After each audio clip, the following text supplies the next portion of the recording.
আচ্ছা, আজকে first time আমি কোরিয়ান কিমচি নুডলসটা ট্রাই করে দেখলাম।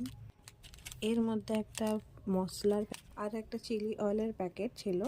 আচ্ছা, এরপর আমি মোটামুটি অনেকটাই জল নিয়ে নিয়েছিলাম, 1 কাপের বেশি, 1 কাপ 2-3 কাপ নিয়ে নেবেন, কারণ অনেকটাই জল লাগে। আর নুন দিয়ে ওটা গরম করতে দিয়ে দিয়েছিলাম, নেড়ে নিয়েছিলাম।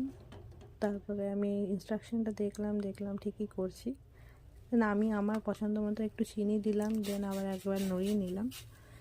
চিনি দিলে আমার একটু টেস্টটা বেশ ভালো হয়, টেস্টটা ভালো আসে, তাই হালকা একদম সামান্য চিনি দেওয়া।